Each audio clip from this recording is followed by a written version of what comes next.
So hello and welcome. This session is being recorded. My name is Dr. Tracy Ortiz. I'm the president of ADEIL, and I will be the moderator for this ADEIL keynote session. We are honored to have Dr. Doss here joining us. Before we begin, however, on behalf of ADEIL, we'd like to thank our sponsors for providing gifts for our presenters, our host, Troy University, and our technical coordinator, Marcy Shirley from Troy University as well. We are thankful for their contributions in making this event possible. Just to note, we will be randomly selecting winners at each session for prizes, and these will be announced after the conference through email. So thank you for joining us. I just want to give a brief bio on Dr. Doss. She's going to be speaking on enhancing executive functioning skills for optimal online learning success. Dr. Doss is a distinguished leader in mental health awareness and advocacy with a specialization in suicide prevention. She serves as an associate professor of psychology at Troy University, where an appointment as director of operations for the College of Education at Montgomery campus. This led to positions as assistant department chair and program coordinator for the online master's in psychology program. With over 20 years of experience in education, including 11 in higher education, Dr. Doss is recognized for her expertise as a national certified school psychologist, a licensed professional counselor in Georgia, and specialist in online flexible learning formats. She has extensive experience in distance education, skillfully navigating the complexities of graduate and undergraduate instruction in flexible blended online and high flex environments. Dr. Doss's teaching philosophy centers on lifelong learning and student-centered education, ensuring accessibility and engagement for diverse learners by leveraging technology and innovative pedagogical strategies. Her research addresses critical issues such as school violence, bullying prevention, and suicide among adolescents and young adults, with her work presented at various conferences and published in peer-reviewed journals. In 2019, she co-founded the Alabama Higher Education Suicide Prevention Conference, providing a platform for professionals to address mental health challenges in higher education. Dr. Doss holds a doctorate in school psychology with a concentration in counseling from Auburn University, a master's degree in school counseling and biology education from Auburn University, and a bachelor's in biology with a minor in chemistry from Alabama Agricultural and Mechanical University. Please help me welcome Dr. Doss. Greetings. Thank you so much for that wonderful introduction. I truly appreciate it, Dr. Ortiz. It is an absolute pleasure to be invited as your ADEIL keynote speaker. Many, many thanks for the invitation. This is a wonderful organization sharing valuable information about the digital world we live in, particularly within the realm of education. Today, I want to share with you about enhancing executive functioning skills for optimal online learning success. So let's go ahead and dive in, right?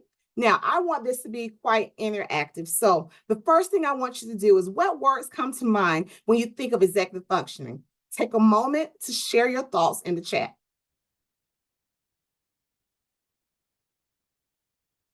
I'm going to be reading these. So planning is one. Okay.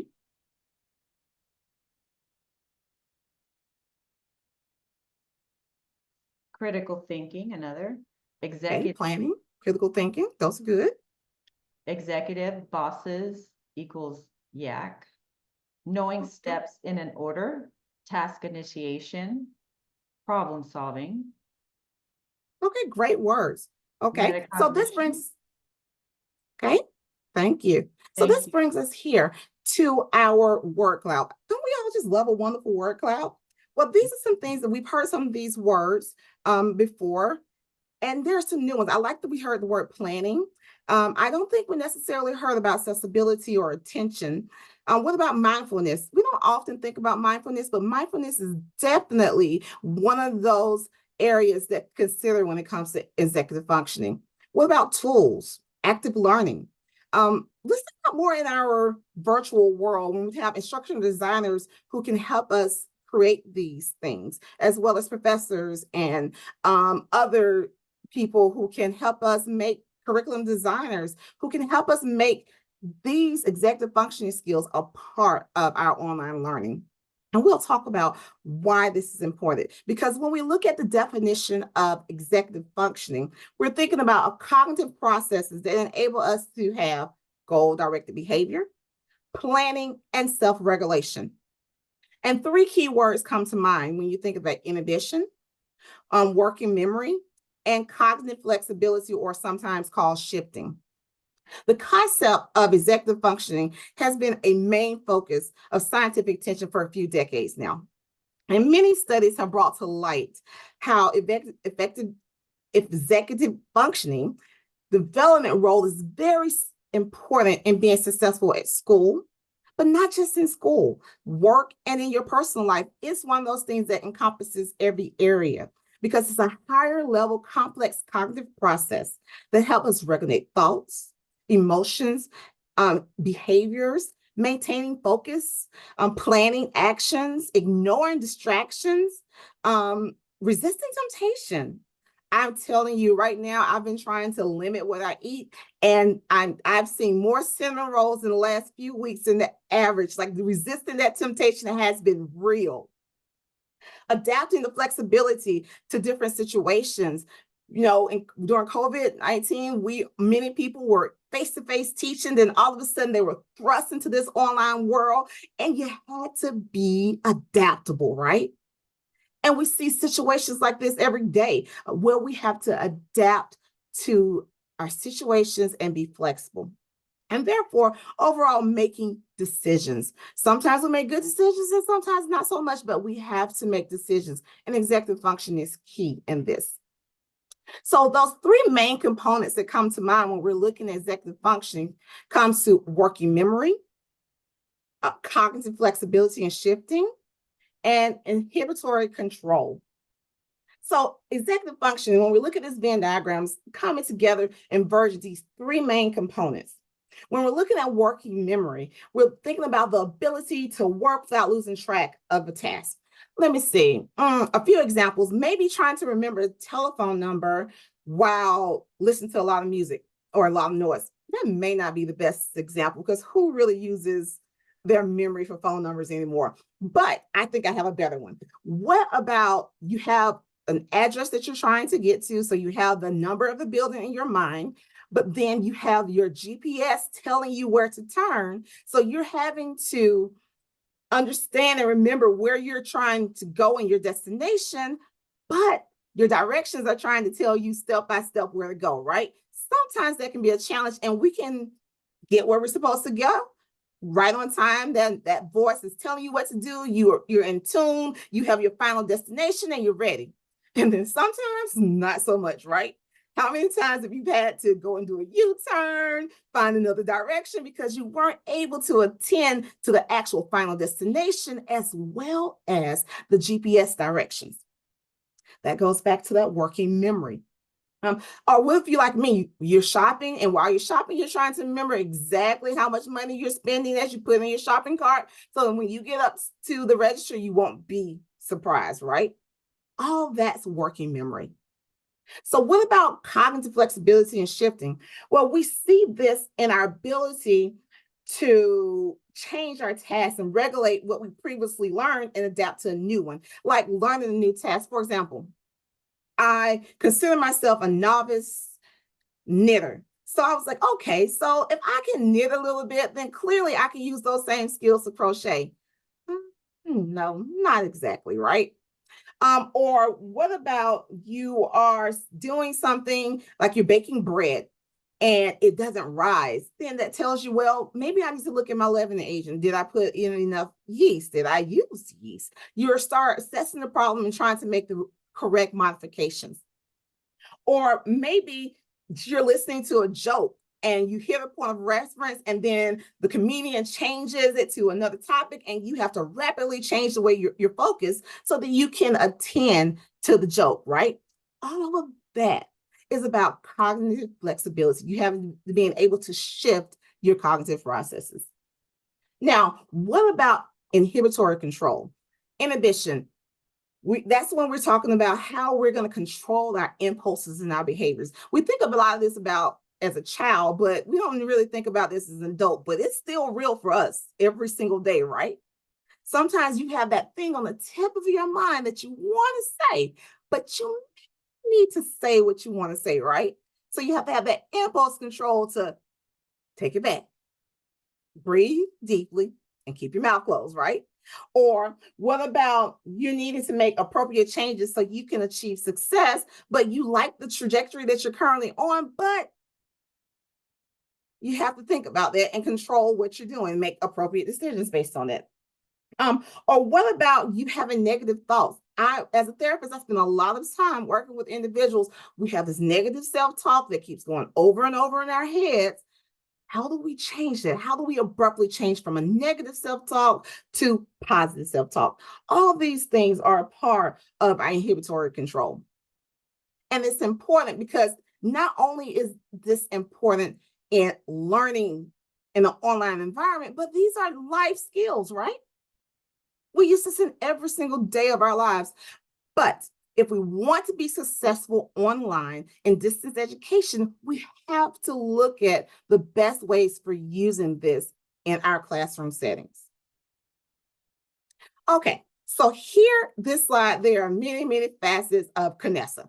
Okay, so you see I'm over here cooking, right? So think about the executive processes that goes in my role as being the personal chef of my family. Okay, well, if you're cooking, that means you got to have a recipe, right? Or at least have it up here, right? That means you have to go grocery shopping. That means there was a shopping list that was involved in making sure you have the right food. Then you have to make sure that you're going to organize it so that you can use it at the appropriate time in the recipe. Check on and monitor the recipe. What happens if you notice that it's not cooking appropriately? You have to make adaptations. All those things go back to what? Executive functioning. Okay. What about as being a therapist and you are in with a client, listening to a client, and you're in one thought frame and you're about to make a comment, and then all of a sudden the client changes to a totally different topic. And you have to be able to represent cognitive shift, right? Or what about when you have different roles within your family? I'm a mother, I'm a daughter. So here's my family, and I'm having to attend to what they need. And sometimes that pulls me in various directions at one time, and I have to act accordingly. But what about as an administrator? Day in and day out, you have action items that must be taken care of, right? So that means that you are constantly going through your to-do list. As you can see over here, I have a to-do list because all these different roles in my life converge sometimes, and I have to prioritize what has to be done and making sure I'm getting through the day productively. Once again, goal-oriented behavior. That's back to executive functioning. I also write. So as an academic writer, as a children's book author, I spend a lot of time editing, revising, brainstorming, drafting, and all of those things have to be what? Organized, so I can be able to be successful. And this is the exact same thing we see in the online community with our students. What about giving a lecture? Has some of the same things. I'm an avid reader and I read multiple books at one time, being able to keep those different storylines straight. This all goes back to executive functioning. And I wanted to highlight these various roles in my life because these roles that rely on executive function also guides me in helping my online students be successful, but not just my online students, but also my face-to-face students. How can I help students be successful is the name of the game. And sometimes it takes diving into understanding what I use for executive functioning skills in order to help them. Okay, so that therapist and educator in me wants to look at, let's think about your own experiences. This is a reflection moment. How have your own experiences with online learning shaped your understanding of the importance of executive functioning skills? Share with us in the chat real quick a few of those.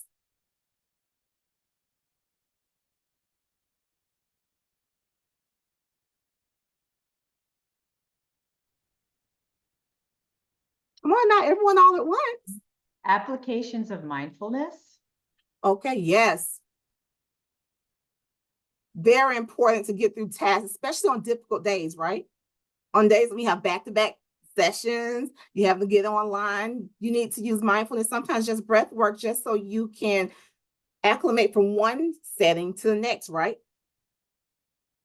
The next is need to think ahead, making a list, focusing on one thing at a time. It requires intentional time and space. Definitely. Organize materials. Sorry, go ahead. Yes, organization is important. Goal, prioritizing. I'm hearing some wonderful things, but guess what? Not only are they important in your life, they're also important in student lives, right? So how do we take those experiences that we're having and create courses that are used for optimal learning in an online environment? Let's talk about that a little bit. Well, first of all, I want to outline what's the importance. Why is it important for us to look at executive functioning in online learning? Well, first of all, research tells us a lot about how the significant predictive power of school performance, school grades, and social competence is reliant on executive functioning. Those skills are important and they start developing as early as preschool age, but that development continues into young adulthood. We know that the prefrontal cortex is continuously developing well into mid-20s, right? So if they are we are continuously developing from early childhood to young adulthood, that means that we have some deficits or some gaps that may be in place throughout the learning experience. And therefore, we need to mitigate those gaps with skills to propel executive functioning. And then not to mention that there are many influences such as parental influences, the student's environment, stress, educational experiences, don't forget trauma, environmental toxins. There are so many influences that overall affect an individual's executive functioning that it's important that we give skills and help them develop resiliency for dealing with various situations, not only in the online learning realm, but for life. And I think oftentimes we as educators forget that the process of developing the prefrontal cortex takes such a long time. Oftentimes when we see an 18, 19-year-old, we think that, hey, you should have it together, right? You should be able to make some good decisions, goal-orienting behaviors. Well, sometimes we have to come in and do some scaffolding so that we can bring them from where they are to where they need to be. And that's what we're going to talk about today, because what we want to understand is how executive functioning plays a prominent role in our overall information processing and knowledge, as well as in regulating behavior to achieve long-term goals, which is essential to our components of further education decisions and whether or not individuals choose to give up in the end. So we really want to make sure we give them the tools that they need so they can be successful, not only in the classroom, but in life. So what comes to mind here? We're looking at the benefits and the challenges. Well, first of all, flexibility. That's the very first thing that everyone says about online learning, that it's flexible. So that means I can do it anytime, anywhere. And that's great. I've learned being in higher ed, we have students who have so many stresses in their lives. Oftentimes work demands, home demands, family, school. I mean, there are so many demands on their life that flexibility is the only way they're able to survive and to excel in this environment. As well as accessibility. Being able to be online means that you can be accessible at many different locations. For example, let's say that there's an emergency and you need to travel several states over. Well, if you're in an online environment, you can still do what you need to do and plan accordingly because of accessibility, right? And when we have students or individuals with disabilities, the accessibility of online learning environment can make it easier for them to navigate the learning curve. What about cost effective? Yes, sometimes courses can cost more, but when you take away things like room and board, right, that drastically reduces the cost of an education. Or when you look at the fact that individuals no longer in a traditional classroom, so they don't have to purchase gas. See, those are the little things like that that we don't necessarily always think about can be really beneficial to our students. What about course variety? There are a variety of courses that you can get online that you can't necessarily always get face to face. Why is that? Well, staffing comes to play, right? If you only have 30 students in this one location, well, 30 students, one instructor, but what if you can have more students in an online environment? And therefore, you can have more classes, more subjects. It just opens up the whole world to you.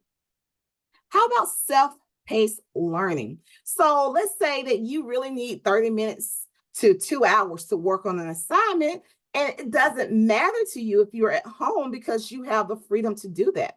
But in traditional brick and mortar classroom, you may not be able to do that because you only have a time that's allotted and you can only do the work within that time that's allotted, right?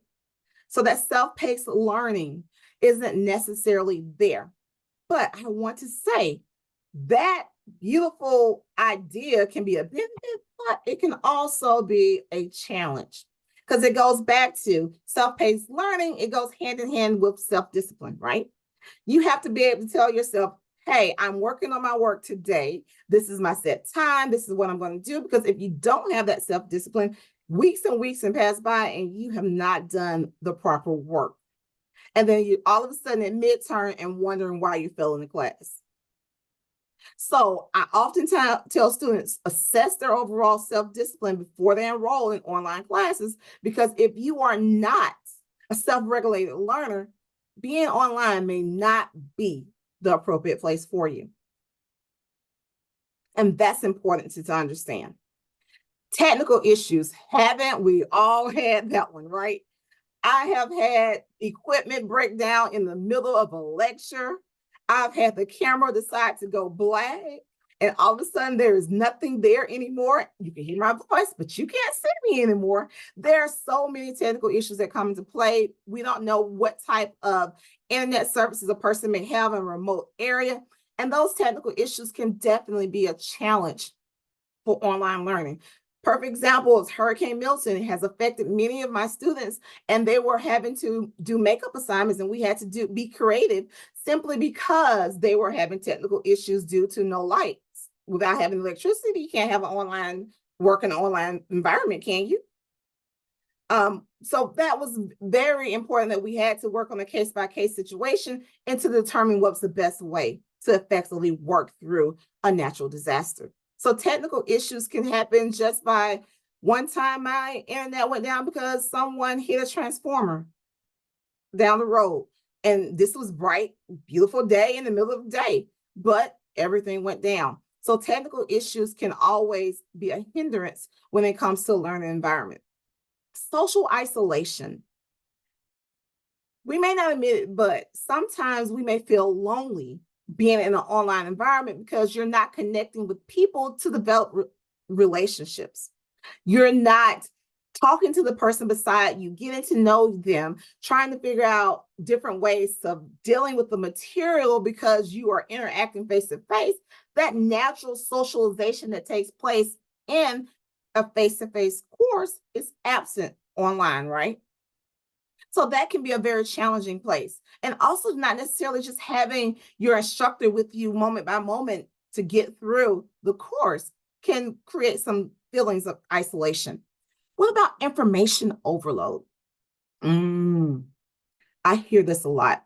When I'm advising students, I'm spending a lot of time helping them navigate the vast amount of information that's being thrown at them from week to week, especially considering the fact that our online courses are in what we refer to as terms. So they take place over 9 weeks instead of the traditional 16 weeks. So we spend a lot of time talking about how we can make the information more usable by chunking it instead of trying to attack it all at once, because overload is real. And what about lack of social cues? Because you are not face-to-face and you can't see all the body language that goes with someone nodding their head or seeing if someone's becoming tense or if their arms are crossed or if their legs are crossed, you can't see those body cues. You don't necessarily always know how to react in the online environment, because sometimes you may not even see a person's face, so you don't know how they're reacting to the information. And that's important to understand. That can be a challenge because you may not necessarily know how to respond to a situation because of the lack of social cues. But nonetheless, you can still be very, very successful in the learning environment, and using your executive functioning skills are key. So what about looking at the role of self-regulation in online learning? I talked a little bit about this earlier. Students being able to actually manage their own learning process, which means setting goals, monitoring their progress, adjusting their strategies, and staying motivated is extremely important to the virtual environment, because you don't have an actual instructor with you every moment that you're in class telling you, hey, you can do this, or giving you that encouragement, or directing you when you become off task.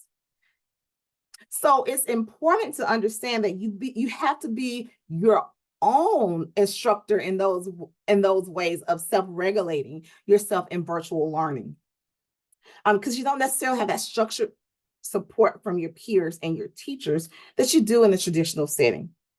And therefore, if you are self-regulated, you are better equipped to navigate those situations in the classroom, develop autonomy, being flexible, and overall achieving successful outcomes. This is extremely important. So looking at increased autonomy, making sure you're working towards improved academic performance, and adaptability in changing circumstances is extremely important. Okay, so let's look at the meat of the potatoes here.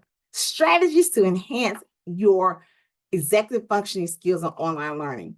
Well, okay, we know that there are three main components.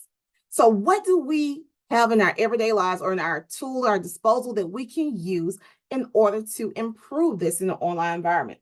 Now, whether you are a student or you are an instructor or an instructional designer, all of this is relevant because you can do this either to help yourself or that you can help your students. Because what I've learned as an instructor is that sometimes it's going back to scaffolding, the exact same thing I would do if I was in a traditional classroom. I will assess my students to where they are, and then I will help them to be where they need to be. Sometimes in a writing project, I'll make a discussion that would say, create a study plan for attacking the tasks within this assignment. Why would I do that? And then have your peers review those and give suggestions. Why would I do that? Because I understand that sometimes we have to help them with their overall executive functioning skills to be successful. So here are 5 ways or strategies that we can do that. So first one, mindfulness and self-regulation. Okay, we talked about this a little bit earlier about how we want to reduce our stress, we want to improve our focus, and we want to enhance our overall self-awareness. So this is where that comes in. We can use things like project monitoring activities, data management.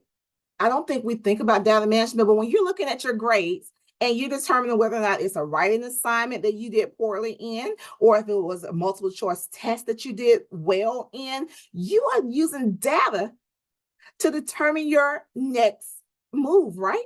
So that data management is important for you to make decisions and adjust how you are going to work towards your goals in a class. So we have to sometimes help students with these things and understand they're using these executive functioning skills, but how can we use them productively? So what are some techniques that can be used? When it comes to mindfulness, we can use guided meditation or deep breathing exercises. Therefore, there are mindful apps that can be used, or just having those conversations about this with our students. With me being in psychology, it lends itself very well oftentimes to me having those conversations. Or sometimes I will have in my slides where, okay, we're going to take a moment. I'll have a headspace video up. You just do a mindful moment, and then we get right back to the next sentence. So I'll incorporate those things within the course so they won't even have to think about these are the executive functioning skills that I need so I can be successful. But also you can do things when it comes to self-regulation, like portfolios. Sometimes you need to see where you started with an assignment and how it transforms to the final work, right? So portfolios are a wonderful way of doing that. Reviewing your grades and analyzing the best ways and strategies for you to improve your overall grades based on your past grades. Reflections, see, we've been using reflections today, right? Using those reflections, reflecting on experiences in your class can help you improve your overall academic success. Okay, number 2, time management techniques. Online learning is seriously important for you to understand time management. If you don't understand time management, it can really hurt you, because let's say you have an assignment that's due by 10 p.m. today. Well, if you start at 7 p.m. that day and it's a large project, what's the likelihood of you finishing on time? It's not, the odds are not in your favor, right?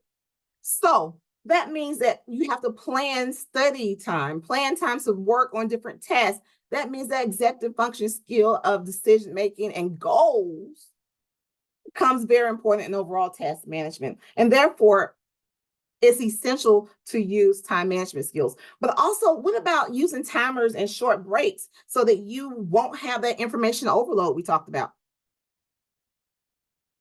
See, there's so many different strategies that we can use in this area. And the overall benefits are improved productivity, reducing stress, and prevents procrastination. Our third strategy, goal setting and planning.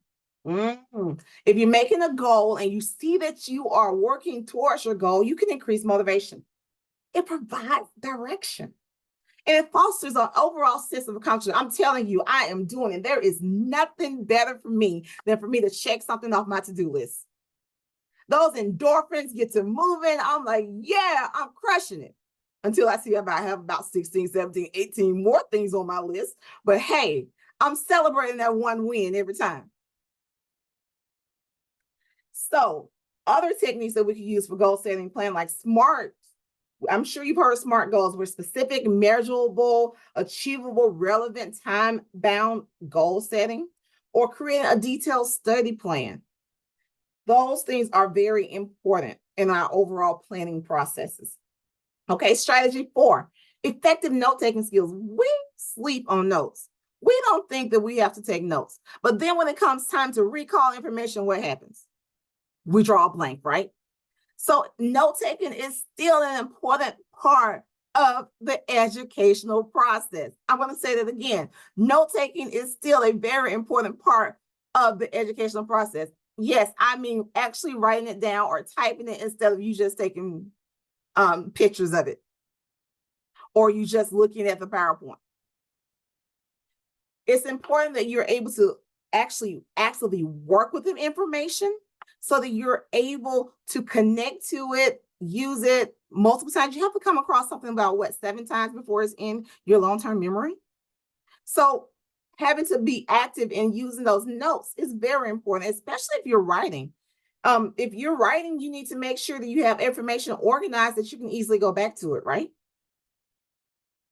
So what's the benefits of this strategy? Improving comprehension, retention, study efficacy. You can use like the Cornell method for note taking, or you can just use simple outlining, or one of my favorites, concept mapping, mind mapping. You know how you get the central theme and then you connect it to the next theme and then you make the connections from that. Those concept maps are really important and essential in doing those things. Using active learning techniques is the 5th strategy. It enhances our overall engagement, critical thinking, long-term retention, questioning, summarizing, teaching others. Peer interactions are important in achieving that goal. So these are 5 strategies that you can use. Now, how can technology be leveraged to support effective functioning skills in distance education? Reflection. Just give me a few.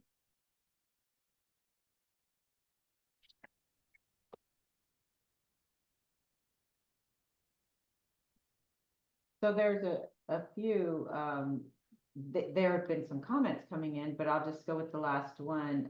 Sometimes speaking notes out loud and using the speech to text app to capture them. Oh, yes. There's some other interesting, another one, time management and scheduling, encouraging students to use audiobook That's a good one. and to read while listening to help with memory. Wonderful, wonderful ideas. Something I haven't even thought of. I like the audiobook one. Yeah, anything that can free up cognitive load is useful. This is true. Thank you. I appreciate it. Thank you so much for participating. I think it's important as we process this information and we can figure out how we can use this in our actual everyday lives. So now we've seen how we can leverage technology with executive functioning in our classes online. How do we make this optimal success and learning environment? We're going to build cognitive flexibility, enhance working memory through technology, and encourage inhibitory control and focus. So with building cognitive flexibility, we're going to explore the ability to adapt, to shift perspectives, critical thinking. There are some wonderful interactive platforms that you can do this. They're actually, don't sleep on your software that comes from your publishers. There was this one publisher that I really, really liked when it came to abnormal psychology, because it gave you a case study, and then based on what you selected or whatever interventions you chose, it gave you various outcomes. And then that made the students look at their various choices and say, that may not have been the best choice. I probably should have done A, B, C, D. And based on that, they're able to learn through the interactive experience.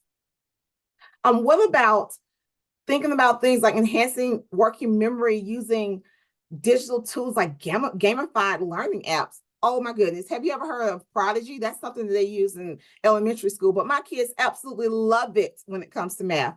Or for me, Kahoots. Students, there's nothing like the ability to bring out the competitive nature of students to get them actively involved in the learning process.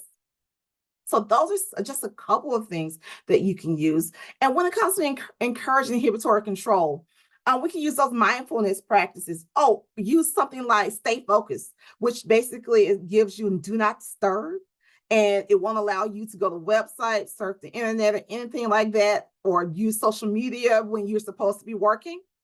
There's so many possibilities out there for helping you manage these roles and be successful in online learning. So let's take a moment to look at a few of these tools right here. Evernote, Trello, these are great resources for taking notes. We talked about note taking earlier. It's great. Evernote can even give you places where you can put your sources so you can remember where you receive the information. Grammarly, I'm sure we've all heard of Grammarly, how it's great for helping you look at some of those mishaps you may be having in your spelling or your grammar as a whole when it comes to punctuation or sentence syntax, all those wonderful things.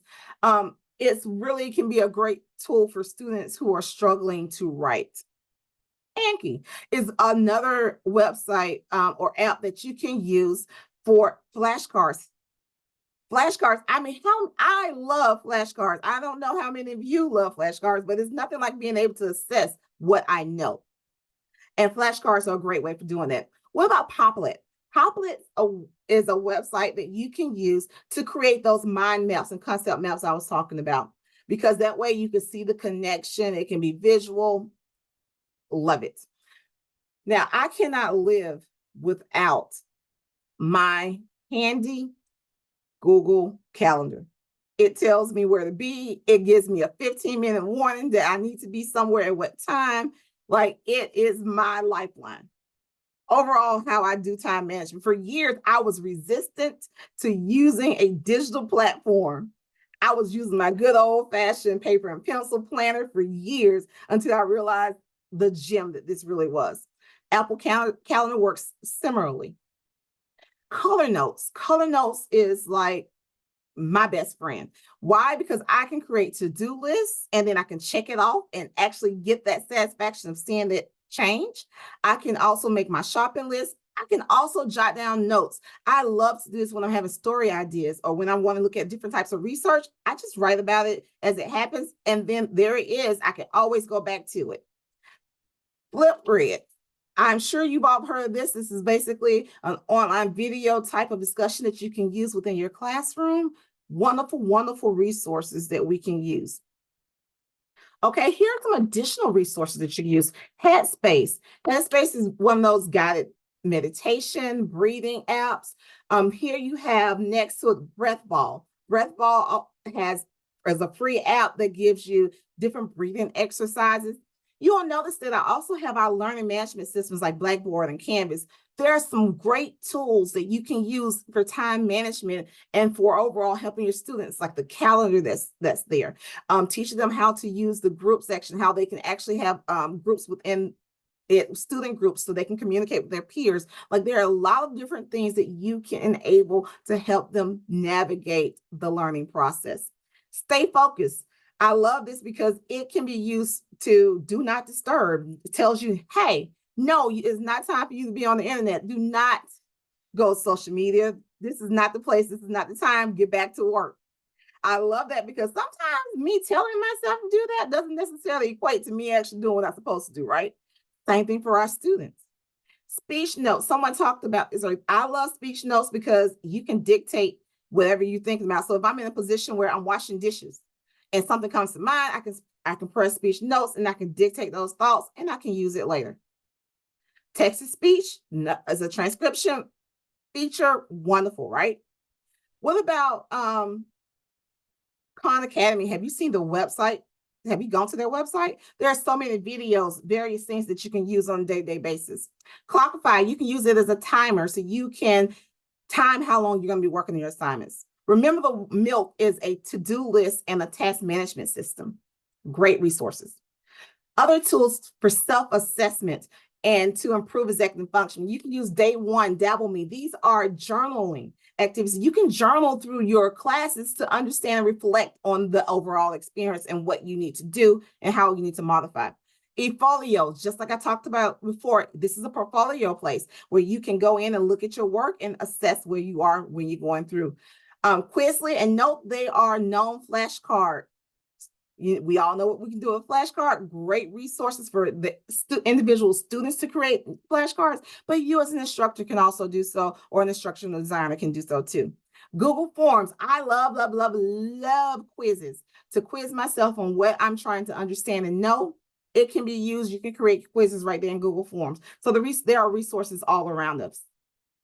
What about communication platforms? How do we engage and create networking within our classrooms? Well, we know video conferencing tools like Zoom, Microsoft Teams, WebEx, Google Meets. You can use those. You'd be surprised how often I give a class, I have a project where they have to work in groups, and you'll be surprised at how often I hear, well, how am I supposed to talk to my classmates? I was like, what's the meeting?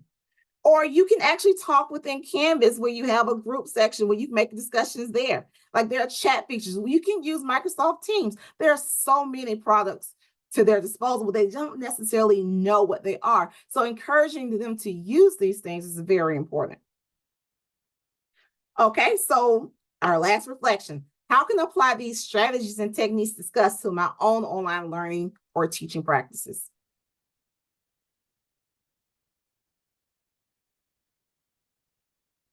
There's a lot of discussion about apps that are being used as you were discussing the apps there.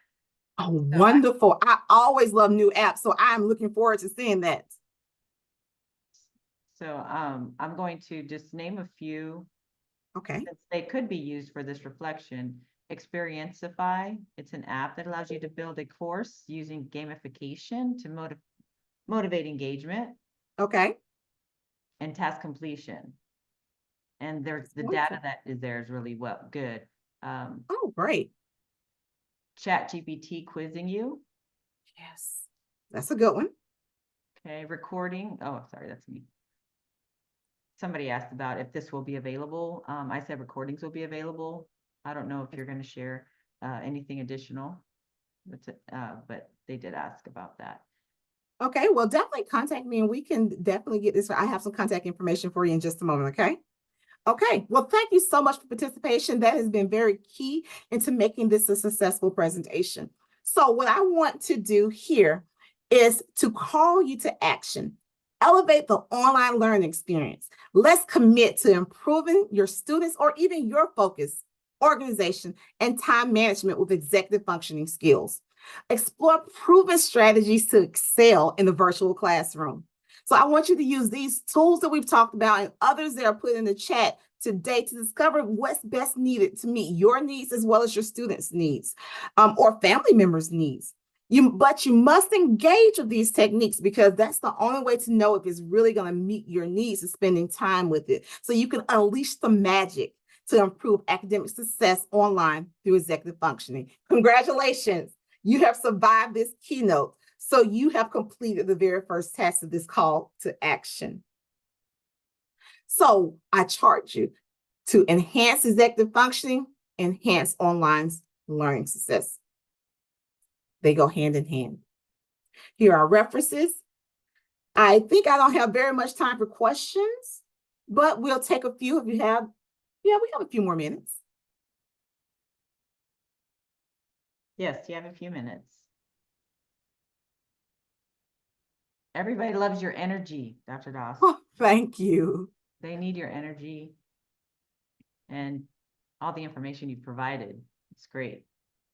Wonderful. Thank you. I appreciate it. I wanted to make sure I gave you something that would be useful, not just in your professional and academic life, but in real life. Like those things that can transcend settings are so important.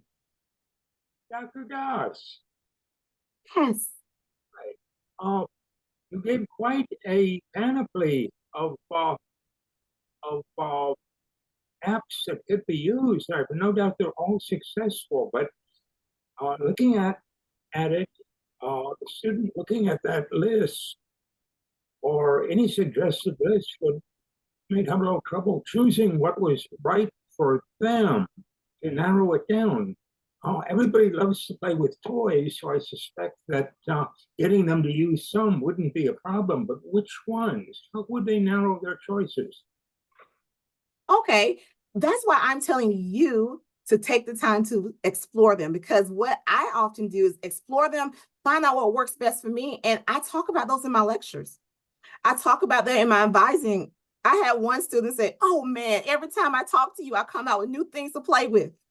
Yes, because once I go through and I learn the ins and outs, I give them to my students in various settings. For example, when I say I can't live without color notes, I will talk to anybody about color notes for hours because that's my go-to app. I spend a lot of time talking to individuals about time management. So that's when I bring out the Google Calendar. Like, I know these are things that we really want to talk about, but I oftentimes put them within my virtual classes, even if it's just like an announcement. Or basically, I may also give a live meeting where I talk about using these apps to enhance their overall learning experience. So I would use them myself, find out what I think is great, and then present it to them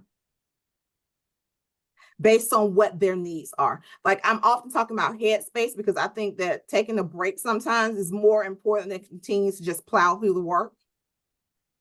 So I talk to them about using things like mindfulness or apps they already have. Like if they have a Fitbit, more than likely there's already an app for breathing on it. So I spend a lot of time talking to them about the resources that they have at their fingertips already. Anyone else?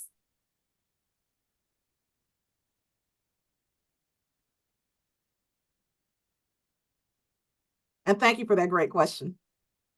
Thank you. So there are a few comments. One trick is using to make a note with top 3 priorities and keep notes. Okay. There's an individualized learning theme is reoccurring across sessions. So individualized learning, Meg has noticed across several sessions. So this fits. Yes, and that's very important because what works for one person doesn't work for another, which is why I often give students an option. When I say that Apple Calendar may work for you, I don't like Apple products. So that means that I'm going to use Google Calendar every time. And knowing those preferences can help students understand what's the best app for them or what website works best for them based on their preferences. So it just really depends on who you are. Like I tried to use Remember the Milk and I didn't really like it. I like color notes better, so I can just nicely kind of arrange it and move it up and down as I like. So it's just really a matter of preference, but giving them different options help them determine what's best for them. Okay, I want to thank you, Dr. Doss, for this very informative and engaging session. I did put the link to the evaluation link in the chat. Please take a moment to fill that out. You can do it after the conference is over. It would really help with our feedback. And I just want to say thank you and welcome. We have our next session starting at 2:20 Eastern Time. So please take a moment to stretch your legs, and thank you very much, Dr. Doss. This concludes. Thank you. I appreciate you all. Thank you for inviting me. And here's my information. Please, please, please feel free to contact me. It's kmdoss@troy.edu.